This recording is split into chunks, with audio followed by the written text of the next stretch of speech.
you made a much more meaningful investment financially to organic social creative and measured it. And the way you measure it is if it does better than your normal posts. You post organically, you normally get 1,000 views. If you then take that piece of creative back to the house, back to you, and you slightly tweak it and you add performance elements to it and you rerun it in the platform it went organically strong, you rerun it, that it will outperform your best practices on A/B creative, and that is the punchline, thus rendering you not having to waste as much money on the working media dollars. You will see substantial growth. You're starting to feed the future of the LLMs.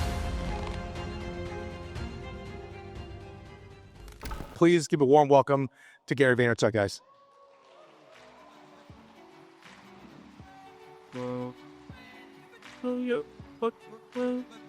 Thank you. Of course. Thank you. Let's get everyone. Let's see her. Keep it going. Yeah, please.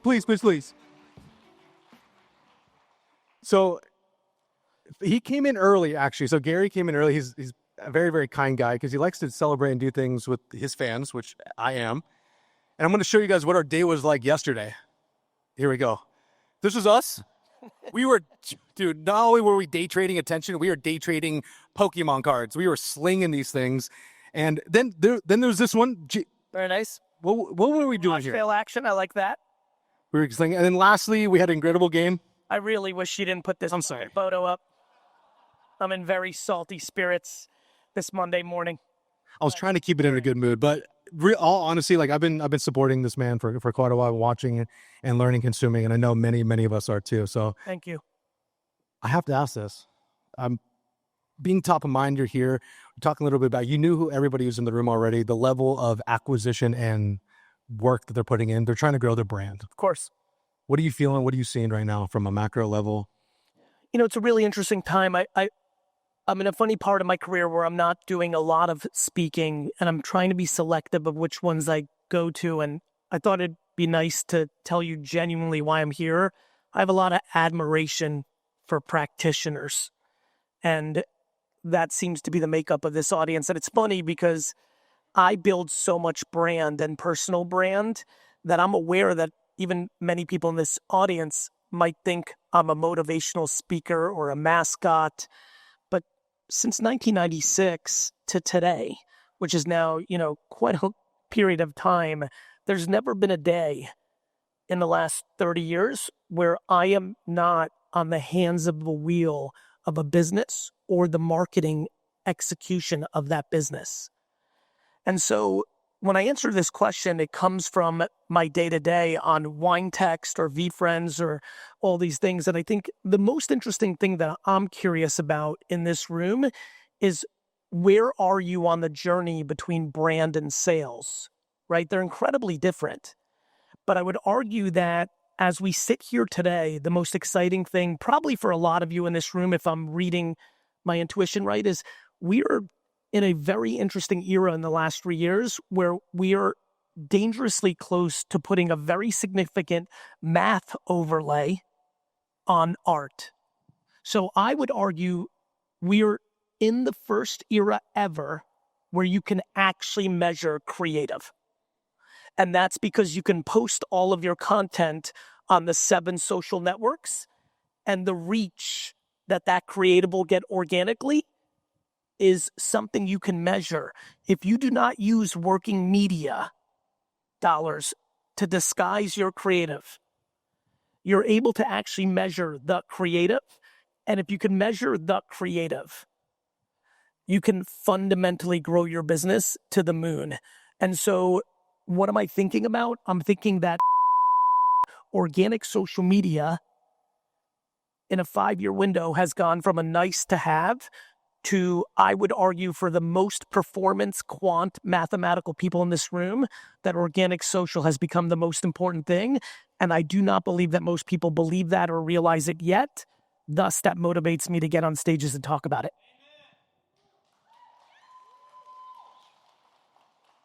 Thanks, Dad. It's hard to hear this because on one level, like, we have to make sure that the business survives. I need to measure my ROI on every dollar I'm spending. Agreed. Happens all the time, right? I agree.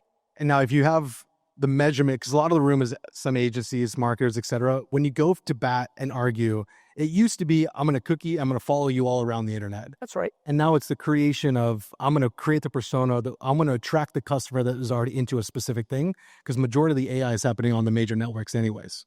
Yeah, but I would argue that, let me go a little further because this is a room of practitioners. Here's the punchline. I believe that if you cut down your working media dollars, and I'm sure it's not lost, actually, how many people here use Google search and Google ads as a meaningful part of your mix? Raise your hands. Raise them high.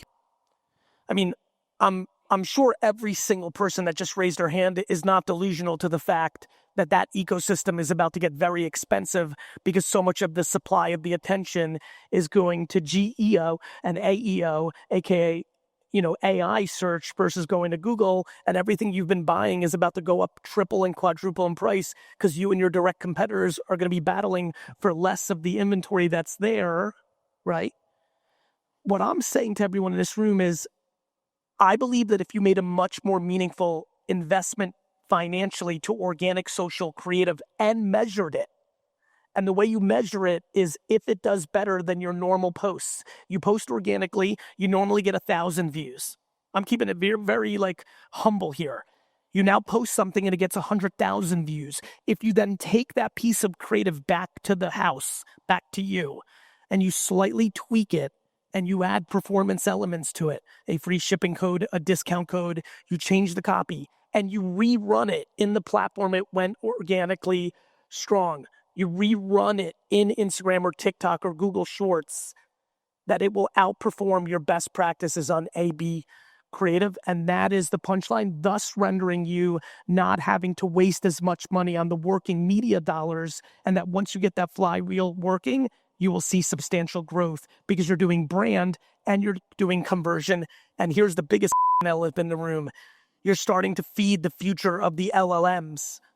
My friends, you have to start feeding these LLMs, these chatbots, OpenAI, what happens inside of Meta, Gemini for sure. I could argue in the last week, I've decided for myself that Google Shorts has become the most important social platform for me, coming from 4th or 5th place, because I'm fully aware that Gemini is going to eat on the back of the information on Shorts. And I know that Gemini is going to have a very significant piece of the puzzle because Google can't afford for that to fail. And they will put all pot committed to that. So again, I'm just ranting here for a second, but organic social creative has exploded in importance for the math kids. I think it's measurable, brother. I don't want to waste money. I don't fucking want to guess.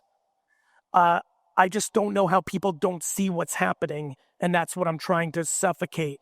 You can't just throw good working media dollars at bullshit creative and look at your CAC and LTV and ROAS. All of you've played this game. The reason it worked for the last generation was the Facebook ads were so cheap. This is what I was yelling about in 2017 and 16 and 15, remember? I do. They were so underpriced, you could be dog shit at the creative and it still worked. We're in a different era and you need to understand your mix. The relationship of authentic content from just paid to organic, and then the inclusion of now AI iterations and volume. Andromeda came out with the update of they want net new concept from a very specific way of content coming on Meta. Is it iterate until you find what's happening, or is it brand new big swing concepts across the board? For me, it's who the fuck's going to buy your shit? How many different consumer segmentations are there? There's probably 40, 50, 60 different segmentations, right? If I'm selling wine, the creative I'm going to put against a 25-year-old male who uses wine as an asset to their dating life is very different creative than I'm going to put in front of a 48 to 52-year-old female who's part of a wine club who's only been drinking too much Pinot Grigio, Chardonnay, and Sancerre, and I want to show her there's other things to drink. And that goes on forever, whether you sell skateboards or T-shirts or toothpaste. So for me, it's who are the 30 to 40 different consumer segmentations, and not shit of yesterday, 18 to 35. The big buckets. Yeah, these big buckets make no sense. The more narrow you go, the more when you think of the creative you're going to make for it, the more that creative is going to have teeth. The more that creative has teeth and is more niche, the more the creative will find the audience. I hope it's not lost on you that every hour that's going by, how many followers you have is declining in importance. I spent 15 years building this is my world. It's collapsing. The creative is finding the audience. In fact, I would argue that we don't even live in social media anymore. We're firmly in something I called interest media. Like the creative is finding the audience. If I make a video right now on TikTok about skateboarding, I've never made a single piece of content about skateboarding. The first 500 people that don't follow me that are going to see that piece of content are into skateboarding. This is a very profound shift, and it is elevated organic social creative to the first thing in the marketing mix, because if you do it well, you can cut your media spend, you can cut your overall marketing budget, and you'll have more effectiveness. That is what we're all looking for. The problem is so many people in this room have so been addicted for a decade of just math, that they're scared to even put their toe into something they can't measure from the first second, because you're not actually marketers, you're salespeople. That is I need you to get this through your pretty heads. You're a very attractive crew here in San Diego. Listen to me. When you do not believe in this, you're a salesperson, not a marketer. You must, by the way, I love selling. I'm obsessed with being a salesperson. In fact, my favorite other thing to talk about, live social shopping. I love going live on Whatnot and TikTok Shop and being a 100% salesperson. It's my favorite. There's nothing wrong with sales. Sales is remarkable. But sales is what you do and rely on when you're not good at branding. Yeah, let's clap that. That's a bar. And so, but again, I'm as addicted to math as I am to art. To me, even this color scheme is not by accident. When I think about marketing, I think about math versus art the same way I think about our political system, red versus blue. Everyone's so deeply entrenched in their meaning. The math crew is like math, and they get delusional because they don't understand the value of the art. The art crew, where I spend a lot of my time in Fortune 500 marketing land, those fuckers are completely lost.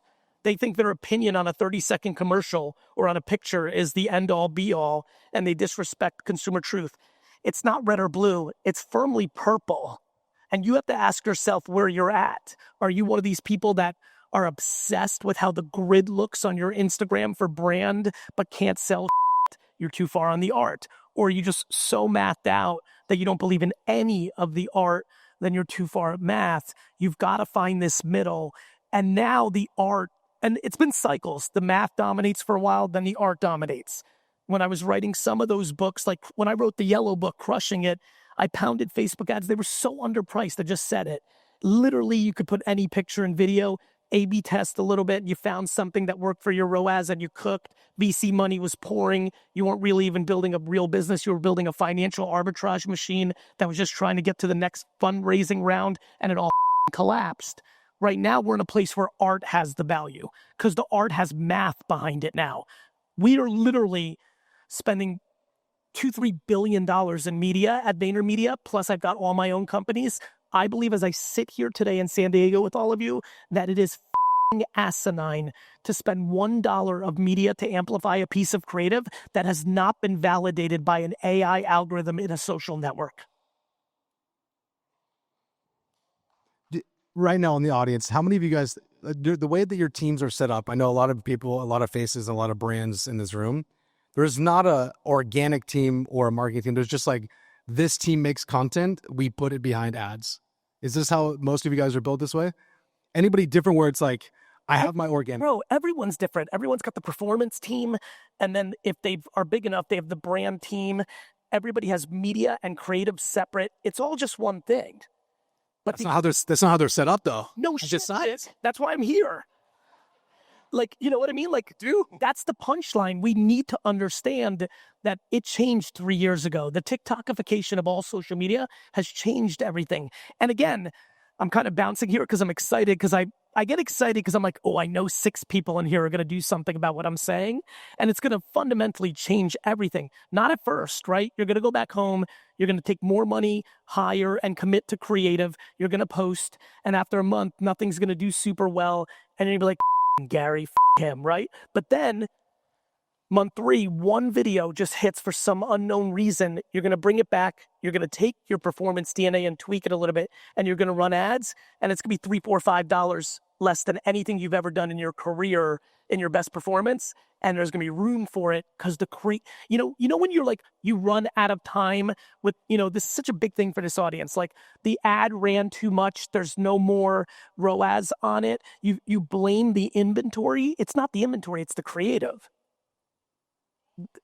You're welcome. The amount of money that you can spend on an ad exponentially grows if an ad is good. How do you find a good ad? You definitely don't guess.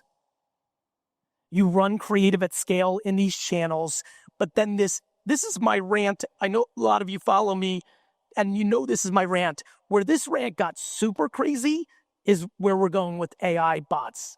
The fact that this creative is also going to feed the LLMs, which is basically doing your 1990s version of SEO and not SEM, SEO. It's a very big deal. And I mean, every face I'm looking at right now should be posting 3 pieces of creative organically a day on Google Shorts just for the LLM in 3 years. Just that. Let alone what it's actually doing day to day on marketing and relevance, consumer insights, and conversion. If you were to rank, you said Google Shorts, what's the next platform where time and attention and effort should be from the brand side? TikTok's got the most advanced algo, as you all know, on a video getting 8 million views when you normally get 300,000. The problem is, the reason I wrote a book called Day Trading Attention is shit changes every day. I'm sure you're aware that TikTok's about to go through significant changes. I have a funny feeling that the algorithm's going to be different, and who the hell knows what the hell that thing's going to do. Meta is a beast. Facebook, all of you know. In fact, another thing that I continue to watch and be baffled by is how little effort people are putting into Facebook Blue. You all know this. We've all become way too one-dimensional with Instagram and TikTok. Which means the opportunities sit in other places. So Facebook Blue is amazing. I'll give you one. Who here markets to 15 to 25? Raise your hands.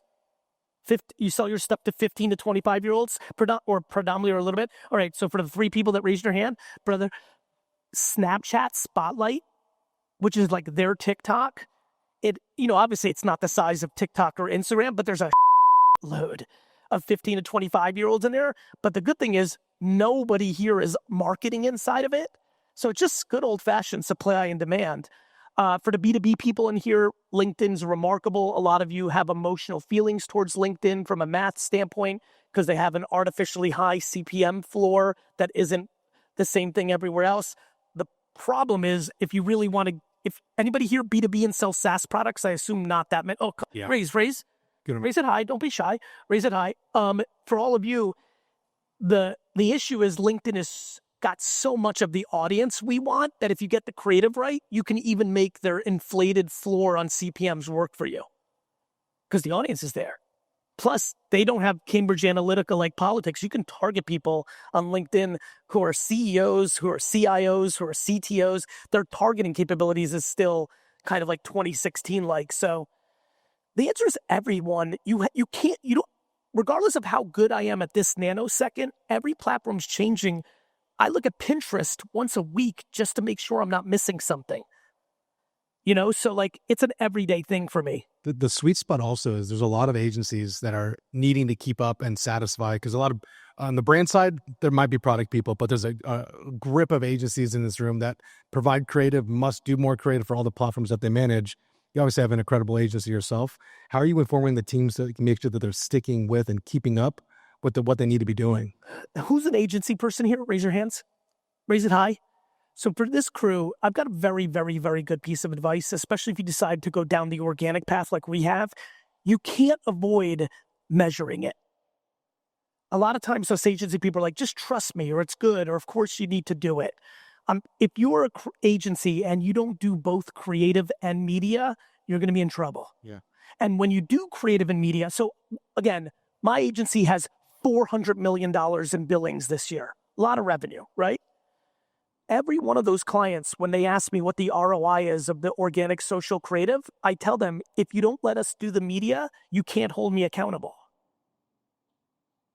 If I don't do the media, how do you want me to, because the punchline is crush it organically. And then when you have winners, you go into a media spend and you convert it. And everybody here who loves measurement is then cooking. right? Everybody here will buy my thesis if you can spend. Everybody here, brother, just has a marketing budget. Yes. So if you have an $8 million marketing budget, $2 million marketing budget, you don't really give a shit if it's on the media to the platform or if it's to make content. You just want business. Done. Right? What is confusing to everyone now is we all went so pendulum to spending a lot of it on the media. Measure, measure, measure, measure. But the way to actually convert is to put more investment in the creative. So just very basic math. If you have $2 million in marketing and only 80,000 go or 100,000 go into the creative and the other 1.9 goes into media, I am telling you, and here's a very important caveat.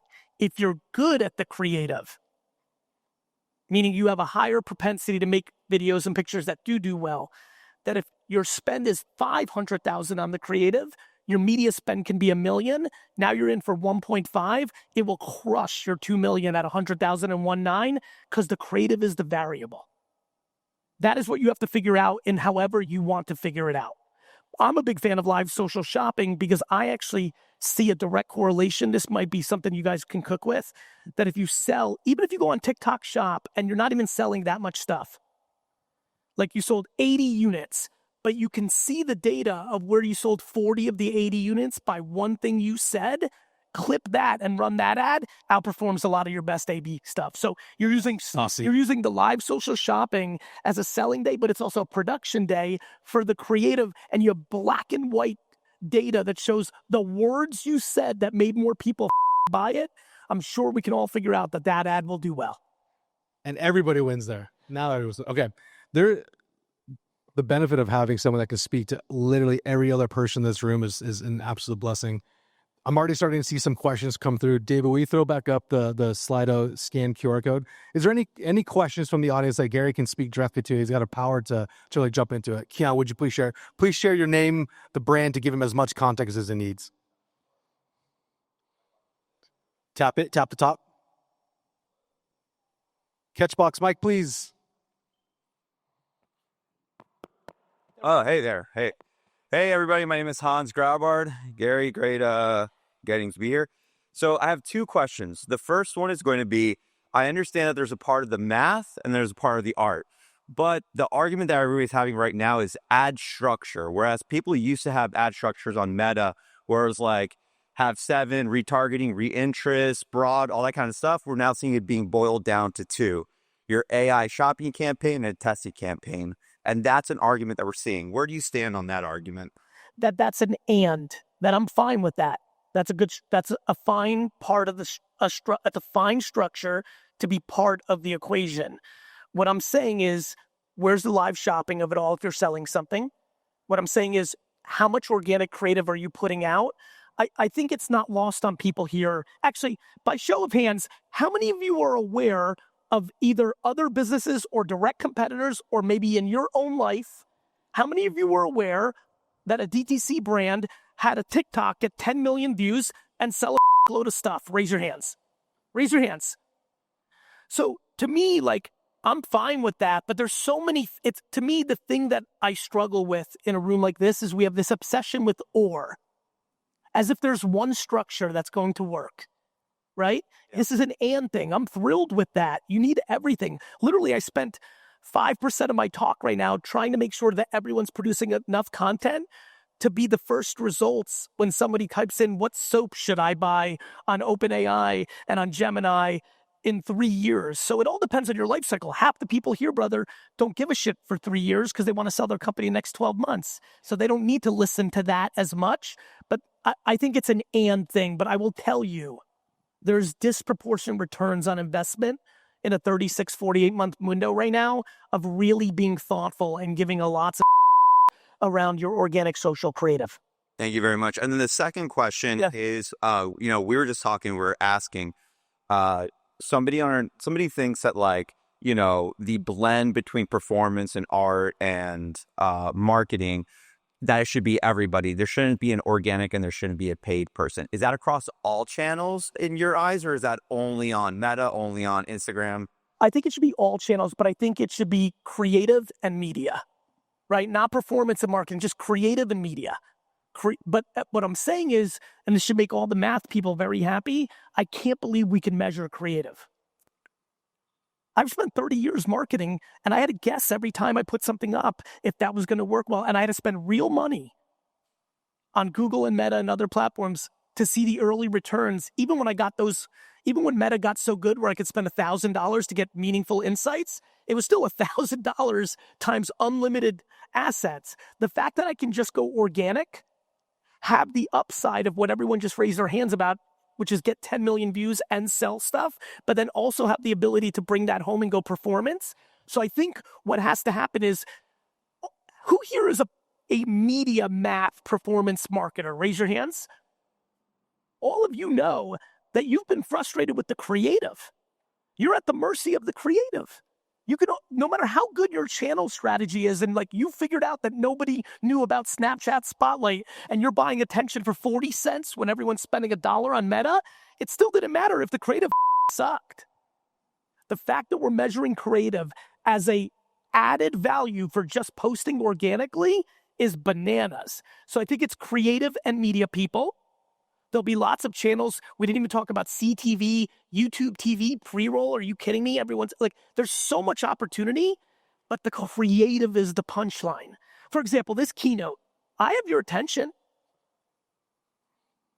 But if everything coming out of my mouth was 2015 best practices and stupid, this wouldn't be effective. The creative is the punchline. And so I need more people to understand that. And I understood why people didn't want to, because it was all fugazi in the ether, right? Now it's not. You post, there's no hiding.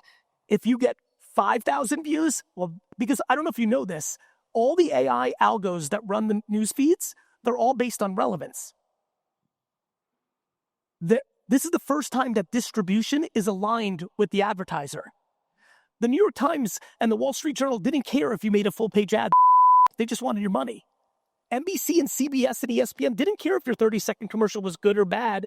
They were paying for your distribution. They were charging you. They just took your money. They could care less. Meta and TikTok and LinkedIn and Google care a lot, because if your ad and creative isn't good, you're leaving the platform and going to another platform. They're aligned to keep people on the platform. So they're setting this up. They want to keep people on. That's why we've gone to interest, not social. Well, how do you keep people on? You put stuff in front of them that they like. I actually predict that these platforms won't even take our ad money if the creative's not good enough. You know what insane that is? Crazy. Is that sick? Like, I literally think there's a day and age where they're going to get so deep on knowing how valuable you staying on it is that you'll literally try to run ads against a piece of creative. It'll run for a couple $100, and it will stop you. That's how much they want to keep people on. So this is the era we're in. So creative people who are held accountable to the math are incredibly important. And then good media people that understand, okay, now I got some good assets. Where's the underpriced attention? Whether that's CTV, YouTube, Snapchat Spotlight, Pinterest, LinkedIn, Facebook, direct mail, outdoor. I could care less. What's the price? What's the value? But the creative is measurable. This is a big deal. And that was not the case 36 months ago. I feel like most of us are dealing with some terrible experience on Meta. Some things just won't spend. I think It's because everyone's doing the same shit. You're just letting the AI... Friends, if you're letting the AI do it and everyone's doing it, what the do you think's going to happen? Meta wins, you lose. Wake Thank you. Perfect. So we're gonna go couple on stage. This is being upvoted again. If you have the questions, ask it. I'll hand the mic around. I promise. Can I go to the other side? This question, Gary, how do you get better at the art as a non-creative person? How do you get better at the art? There's two ways. You're self-aware enough to realize you're not the art person if you hire someone who is, or you do what some of us in this room have done, which is you get into better shape, which is you go to the gym every day and you eat better. You either spend hours every day learning how to get better at the art by consuming content around how to get better at the art, or you have the funds or the humility or the self-awareness to say, I'm not the art person, which is fine. I'm the business person. I'm the math person. Let me hire someone. Here's why all you math people are going to get so pumped about what's happening. You didn't know how to measure how good the art person was before, right? You could do it after you spent a lot of money, but now when they post organically on all the channels, either they get views or they don't.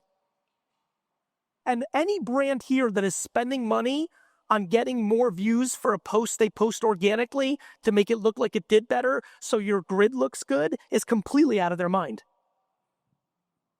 You're literally spending ad money for the perception that the creative did well. Just archive it and do the next post. How do you scale paid social if you need to test everything? How to what, brother? How do you scale paid social if you need to test everything organically first? When do you have to move that must fast, launch new ads, launch new offers every day? Yes, that's right. That's what you have to do. Done. Great question. It was from the audience. But to that question, like you do all understand that we're competing against each other for money, right? Like it should be hard. People forget that. I think so. I know so. Look at this room. They're trying to figure out what to do next. No, actually, this room, to their credit, is actually part of the crew that actually can win. There's people that aren't here that are just laying in bed, letting the AI do it and think it should be all okay.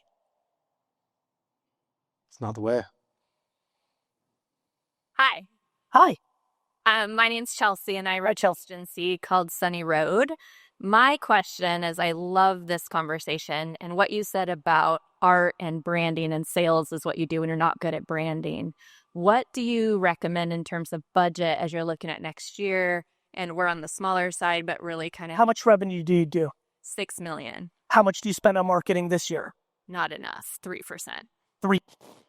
Yeah, so more than 3%. Okay. But again, I laugh because I'm so obsessed, because marketing to me is the offense of a business, right? I don't laugh because I don't know your margins. I definitely don't know what your objectives are. So let's break it down because this might help people. So you're doing 6 million. You spend very little on marketing, does that mean you're getting a lot of customers through organic? Yes. So your personal organic content? Yes. Makes sense. You sell a physical product. Yeah, we do design and dev, CRO, and retention. So we're organic on Shopify, Premier, Platinum Partners. Have you thought about live social shopping, selling on those platforms? I don't know where to begin. Okay, you go to Whatnot and you go to TikTok Shop and you just go. Okay. Like meaning you just Google or ChatGPT, how do I sell on Whatnot? Enter. Okay. Right? By the way, every question is no longer valid because AI can answer it for you. Like literally there's no such thing as I don't know where to go anymore. It's crazy. I'm not judging. Yeah. This is like all of us. Like it is ludicrous to have a question not answered anymore in the world we now live in. We just haven't all, me included, adapted fully yet. But in 24 months, that will never run through your mind again. Where to start is over. I guess because we're a service, not a product. I get that. But you know what's crazy? You can literally make a product that you sell that comes with the service for free. Okay. So for everyone who sells a service, you could literally create, if you want to. The reason I'm going down that path with her is she's the personality, so I see an opportunity. Personal brand creates other opportunities. But I think the biggest thing for you is making unlimited content around the service organically across 7 platforms. Okay. Facebook, Instagram, TikTok, all that stuff. And when something does well, that's when you spend media dollars against it to amplify it for conversion. Okay. Here's a quick one for you. Generative AI video or image or real human content? Yes. Fundamentally, I turned 50 in November, which is insane. And I'm like, okay, I'm halfway home, about to go into halftime. What have I learned? I've learned that many things have factored into what's worked for me for 30 years, but disproportionately my obsession with and in a world where everyone's obsessed with or has been a huge competitive advantage. The answer to that question is AI, images, AI video, human images, human video. It's just always and. And opportunity costs and all this, but what people dismiss is you learn. Well, Gary, I don't have time. Well, get the out then. Because somebody else is going to have time. Right here. Hey, Gary, how you doing? Good, brother. I own a street in... What's your name? I'm Josh. Josh. I'm actually best friends with Buster Scher. Oh, that's awesome. He's the best. Nice to meet you, man. Good to meet you, too. I own a street interview ad company in New York City. Yes. I do street interview ads for consumer brands. Breeze is actually one of my first clients. dropped out of college, street interviewed every single day, 40,000 steps a day, built it up. We have 32 team members now. It's incredible. 2 years old. So Good for you. we have actors and comedians that do these street interviews. Yep. For casino brands. Totally get it. As I'm growing this business, we're moving to Santa Monica now, Miami. We're really trying to productize street interview ads. How do you see VO competing with us in the next 2 to 3 years? Favorably. Okay. I literally in 24 months I'm gonna be like, hey, I need a super attractive dude with blonde hair and and I want him to be on a street in Tehran asking people about my, porcupine nuts startup.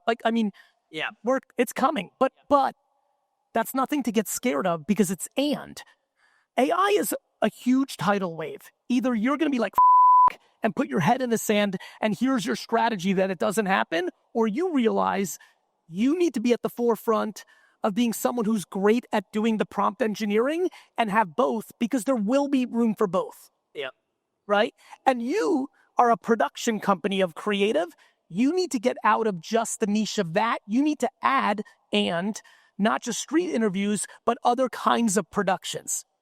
Other content niches. That's right. If you come to me and you're like, hey, Gary, I do street videos. I'm like, that's cool. Let's do a Be Friends thing. If you come and say, I do street videos, we do podcast production as well. We also do, green screen. As you start to add, you become a 360 production company. Obviously, that was look, VaynerMedia. For the first 3 years, all we did was community management. Literally. My company just replied to people in the comments on Twitter and Facebook fan pages. Over the last 12 years, we do everything now. And I think that's what you have to think about. Thank you so much, Gary. Good luck, brother. Thank you so much. Got about 4 minutes left with you, Gary. I can milk it a little bit. Let's do 8. There's more questions. Hell yeah, let's go. With LLMs pulling so much from Reddit, it seems everyone should have a Reddit strategy. What's your Reddit strategy? In the last several weeks, LLMs are starting to pull less from Reddit because so much of the Reddit content is AI generated. Day trading attention. So to me, Reddit is pay attention to what I said. Google Shorts. Why? Gemini is real. Why? Google is going to lose an extraordinary amount of market share with search. As we all know, they're a monopoly in search. Nobody's killing it on Bing. Maybe a couple people figured it out, but Google has owned search. We're about to go to a new version of search, right? What Google did to the yellow pages, AI bots are about to do to Google, right? Google isn't just sitting around saying, cool, let's get killed. They're desperate to win. They're smart. They know they're not going to have 95% of the market the way they did in classic search. But they want 50-60. What does Google own? They own Android. There's more Androids than iPhones. I actually think you're not going to be able to even open your Android in 5 years without them forcing you down Gemini. That's how much they need to win. Where is that content going to come from? It's going to come from YouTube and YouTube Shorts. So Reddit is standalone over here. And yes, the early portions of LLMs models are grabbing a good amount of content from Reddit. If you look carefully over the last couple of updates, it's already starting to decline. How many people here are OG SEO people from the late 90s, early 2000s? Raise your hands. Just want to see this, because actually, can you stand up if you're one of those people? Please, just appease me. Sir, you, ma'am, I saw you. Just look around. Everyone look at these people's faces. They can tell you what's going to happen in LLMs. Thank you. They know that back in the day, we did lots of different things to show up on the first result of Google, but then there'd be an update, hurricane and tornado. Like every couple months, every couple years, shit would change and our best practices would change. Same thing's going to happen here. So yes, I think Reddit, by the way, I love Reddit and I think a good Reddit strategy is good. I just like the double benefit of doing marketing on social that drives sales now, and it's contributing to your LLM. And I don't want to assume everyone here has unlimited resources, because I know we don't. 6 million, 3%. Like, I just know we don't have unlimited resources. So I'm trying to think about what is the pecking order. But if you can do everything, do everything. Hey, Gary. Hey, Sir sir. John Clark from Modern Shelving. Every time I watch you, I look at the shelves behind you. And I've actually created a series to create content, to own it. Okay, I've been doing modern shelving for over 20 years. Good for you. It's all behind the shelves. I love that. Okay, so I'd like to come to your office and upgrade your shelving. Number one, I'm open to it. excellent. My wife put me up to that. Number two, I'd like to figure out where to put this content. We've done some amazing storytelling. We've trademarked behind the shelves. I really feel that this is a tipping point for our business. We're now doing 4 to 5 million. I think we're at the point with a room filled with people like this, we can really get to the next level. Where should we put this content? People collect things like you say. Should we go after the latest trend? What's your advice? I think you need to put the content that you're producing on the 7 to 8 social networks.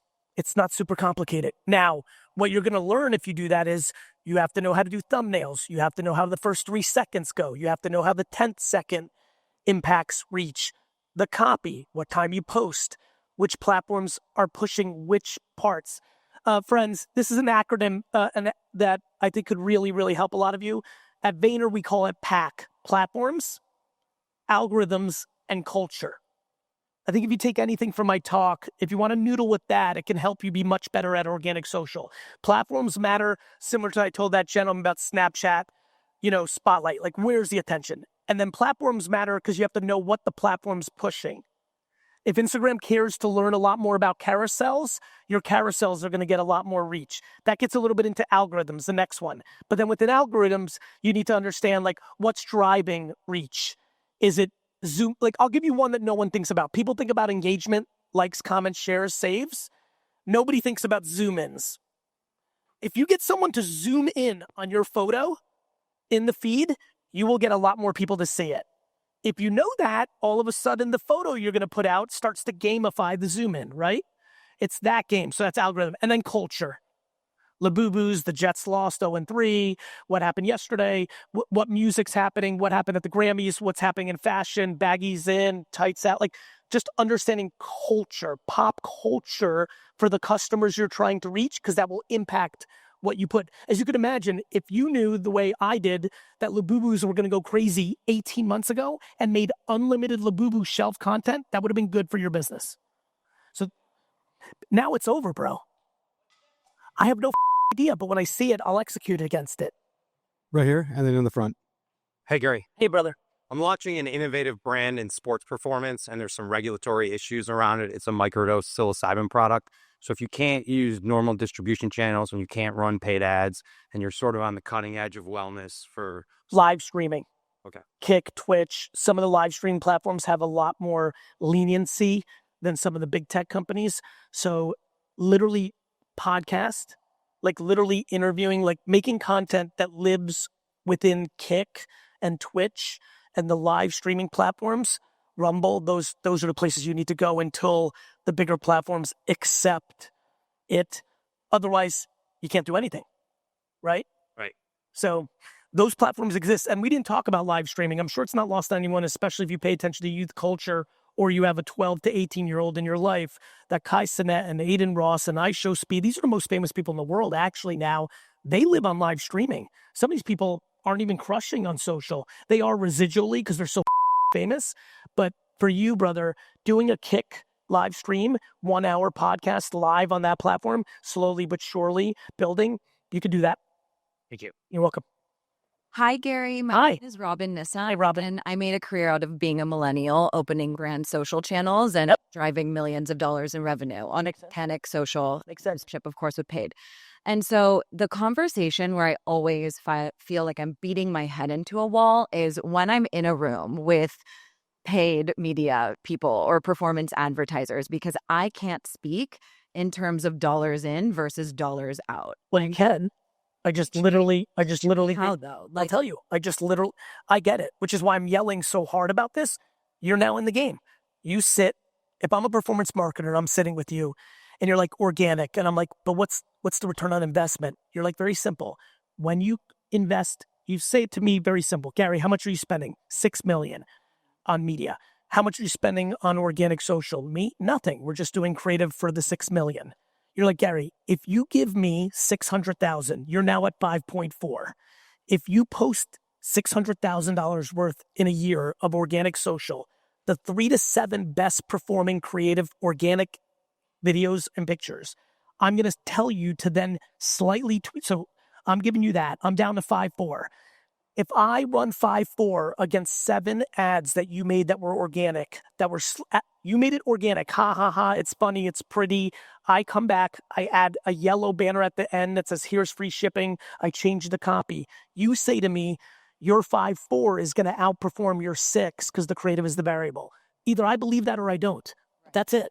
And I would tell you, do not be in the convincing business. Right. Be in the conviction business. Understand what I'm saying and show them examples of it.